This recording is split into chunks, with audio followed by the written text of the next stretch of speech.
Good morning, boys and girls. My name is Rachel Dawsey, and I work with the North Alabama Agriplex.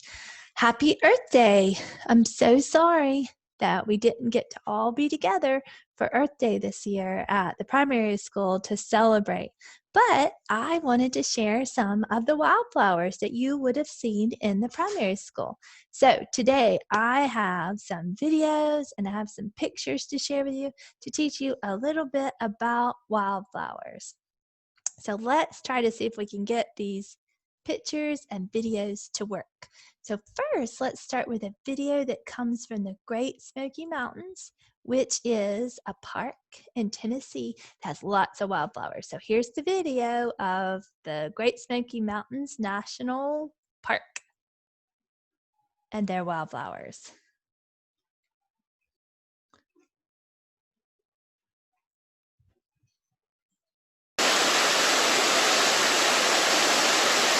As nature awakens from its dormant slumber, the first signs of spring's vibrancy emerges as wildflowers bloom along the forest floor. Spring ephemerals start to appear in late winter as they take advantage of the available sunlight that reaches the ground before the trees sprout their leaves. The cycle of these flowers is short-lived and lasts for only a few weeks. These flowers blanket many parts of the Smoky Mountains, and throughout various areas of the national park, acres upon acres of these small flowers cover the ground. Spring beauties, a common sight in early spring, is one of the first ephemerals to emerge. These flowers are very animated and act like solar panels that track and follow the path of the sun throughout the day. Spring beauties rely on insects to pollinate and disperse their seeds, and after they are pollinated, they disappear within a few weeks after they emerge. Fringed Phacelia is another early spring bloomer. In a landscape dominated by perennials, this species is a winter annual. This plant will quickly emerge and over the course of a week will take over large sections of the landscape, painting hillsides with white flowers that resemble a dusting of snow. After a few weeks of flowering, the plants will die back, leaving only their seeds to resow the area for the next year. Another common and abundant species is trilliums. Trilliums are perennial and can take anywhere from 6 to 8 years to have their first bloom. These plants rely on ants and other insects to disperse their seeds, and germination of new plants can take anywhere from 2 to 3 years. Trilliums are very fragile, and picking their flowers can prevent the plant from blooming again for many years. Great Smoky Mountains National Park contains over 1,500 kinds of flowering plants and trees. More species bloom here than in any other national park in North America. Visiting the Smokies during spring, you are guaranteed to see one of the richest diversities of wildflowers on the planet.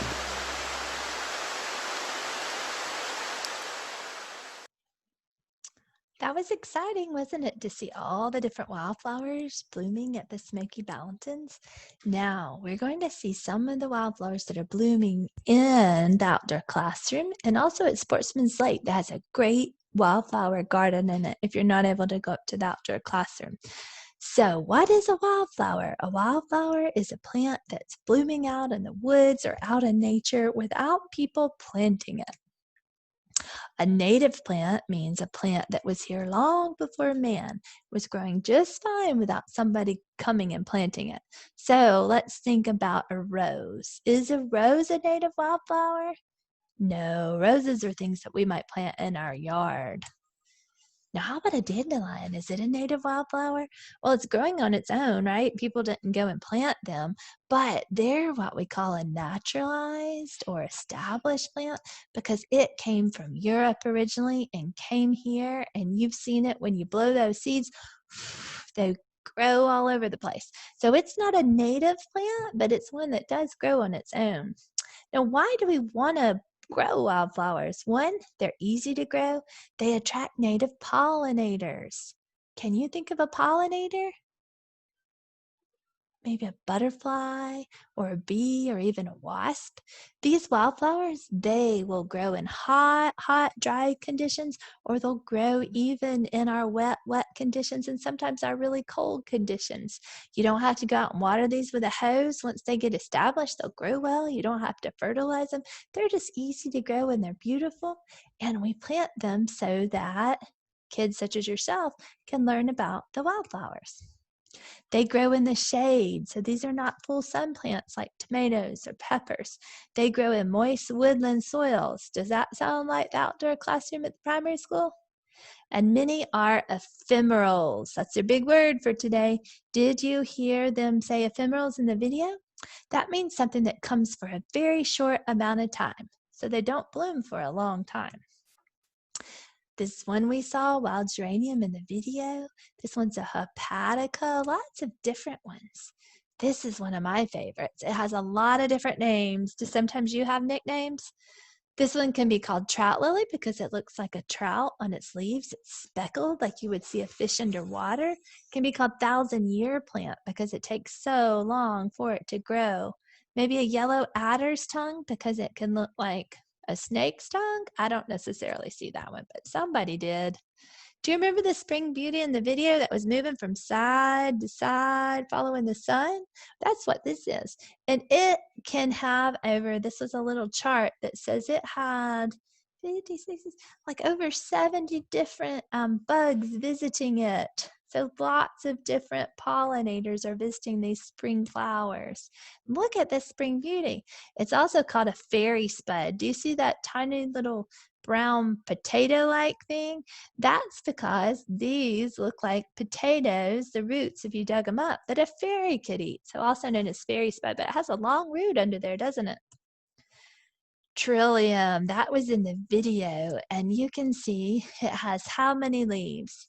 1, 2, 3 leaves. And the flower, can you see it's got 1, 2, 3 flowers? So, like a tricycle, how many wheels does a tricycle have? 3. Tri means 1, 2, 3. So trillium has tri in it, and it has 1, 2, 3 flowers, 1, 2, 3 leaves, and 1, 2, 3 sepals, or the little part in between the flower and the leaves. See this trillium? 3 flowers, 3 leaves, and 3 sepals. Oh, this one is a toothwort. So named because maybe people used to use it for medicine if they had a hurt tooth. Or also, do you see its jagged little edges? They're kind of jagged like teeth. So they call those toothwort. This is a big leaf toothwort. And oh, this is one of my favorites, Virginia bluebells. Now I have a little video of it, of me going to see it at Sportsman's Lake. Let's see if it works for us. This is with my dog, Wasabi. Here we go. See if it works for us. Hi, this is the Virginia bluebells, and they're so beautiful. Right here, they're naturalized by the stream bank, but they have a beautiful flower that starts as a lavender and turns this lovely shade of blue, the bluebells.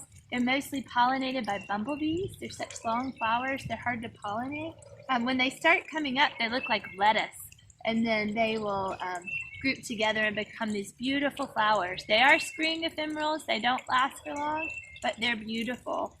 They're also an easy one to get established in your yard. And again, that's Virginia bluebells, one of our most beautiful native flowers. Did y'all notice in that video I was wearing a hat and a coat? It was really cold. These spring wildflowers bloom very early when it's really cold. Now this one is called bloodroot. Bloodroot because its roots are very red, the color of blood, and its white little flower will just bloom for one day. So they're very ephemeral, which means not here for very long. Columbine. Columbines have these pretty red flowers. They hang down. They can be different colors, but they're beautiful flowers, and they grow really well in our woods. Here's some that I have planted that are growing in my yard. See the little red flowers hanging down? They grow tall, these little spiky ones, and they have really pretty leaves on them. A mayapple. Mayapples are one of my favorites. Another one. I've got a video of them. Let's see how it works. Okay, I'm videoing it. This is a patch with mayaples. The mayaples, also called umbrella plant, or I like to think of them as fairy umbrellas. They have one leaf, but then the plants that set up with two leaf, the ones with two leaves make a little flower, and their flower then turns into a mayapple, also known as a hog apple, that when it is ripe, it is edible by humans, but every other part of the plant is poisonous. But they call it hog apple because wild hogs or raccoons or other animals like to eat them. So I've actually never seen a ripe fruit, but you'll see the little flowers are a white little hanging flower. But the mayaples will spread into a little patch like this, so once you get one started, you should be able to have a whole patch of them. But they're so pretty, and they will last a little bit longer than the other woodland wildflowers. They will stay usually into the summer, the plants themselves. So this is mayapple, otherwise known as umbrella plant. Okay, so our mayapple, our umbrella plants, and there's one of the fruits. See those fruits under there? That's collecting the seeds from one of the fruits. The geranium we talked about in the beginning, they're called crane's bill, and its little seed, supposedly when the flower dies back, it looks like a wild crane or a bird's head. And look at those roots. Those are big roots. That's why it's so easy for it to grow. Solomon seal is one of the ones that's growing in our wildflower garden at the primary school. Do you see its pretty little flowers hanging down?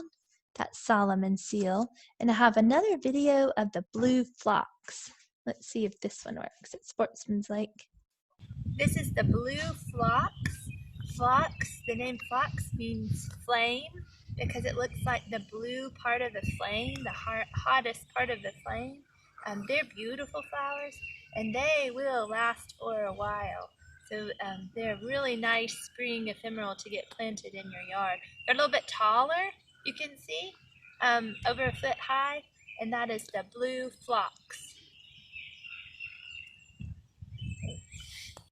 This is the blue phlox.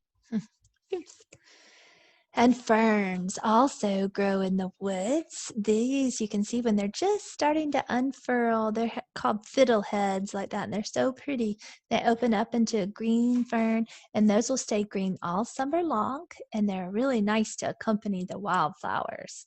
Now, how do we make sure these wildflowers grow in our woods? Well, we leave some leaves down. We have some rotting logs. We leave some insects. Does that sound very much like the primary school outdoor classroom? Lots of leaves down there. It is a great habitat for them. Now, if we go in the winter and look for these wildflowers, we probably won't see them because their leaves have died back. One way is to mark where they were so you know what is there. That's what these colored straws are. In the outdoor classroom, we've tried to put labels at them. Here's someone growing wildflowers and protecting them with a screen so that the squirrels don't dig them up because squirrels like to dig them up sometimes.